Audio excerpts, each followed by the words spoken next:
Hi Stampers, this is Annette from StampWithAnnette.com, and this morning we are going to look at this card, and on this video in particular the card base. So I'll show you how I made the card to look like a door.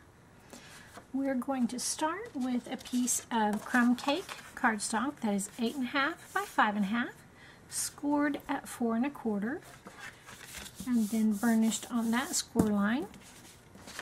We're using the hardwood background stamp that looks like this, and crumb cake ink. And when I ink a background stamp, I like to hold the stamp in my hand and apply the ink pad to the stamp.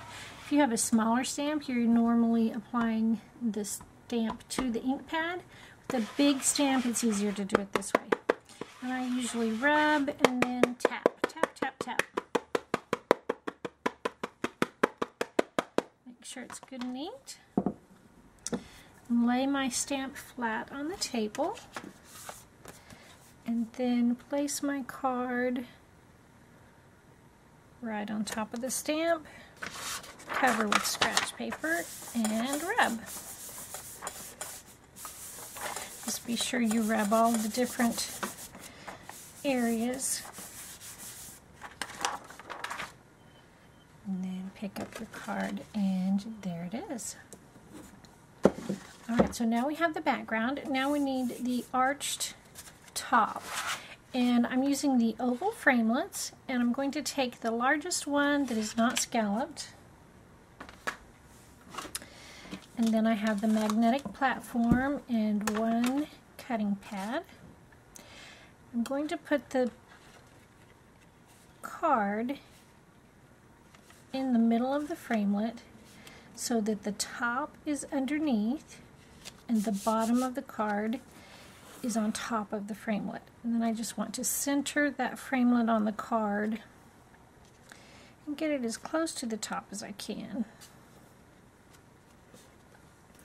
Alright, now when I run this through the Big Shot, I only want to run this part through. I only want this part to have the pressure of the Big Shot. So there are two different ways I can do it. I can put the top on here and then roll it in to about here and then roll it back out. That way this part did not get the pressure of the roller. Or I can put my cutting plate right here at the end of where I want the pressure to be and run it through like that. I think I'm going to do it this way where I just roll it right back out. I'll be right back. Okay, here we go. So I rolled it into about here, rolled it backwards, and then I have just the top cut to look like an arched door. To add a little bit of detail, I'm going to take a sponge and the crumb cake ink and then just sponge all the edges of the door.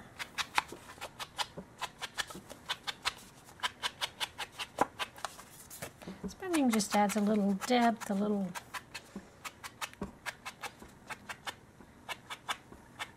texture. Defines that edge a little bit.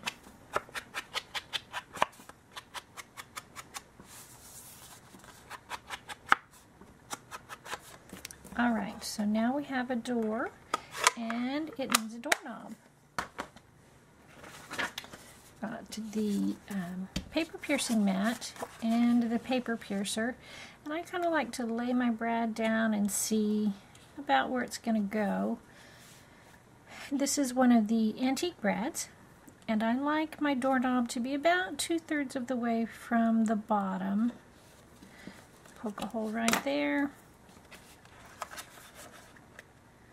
Open up the brad. And then to get that brad good and flat, I like to lay it on my table and just push on the top. That just flattens out the backs right there. And there's our door. If you want to see how I did the punch art or the wreath, there are a couple other videos for you to check out. Happy stamping, everyone.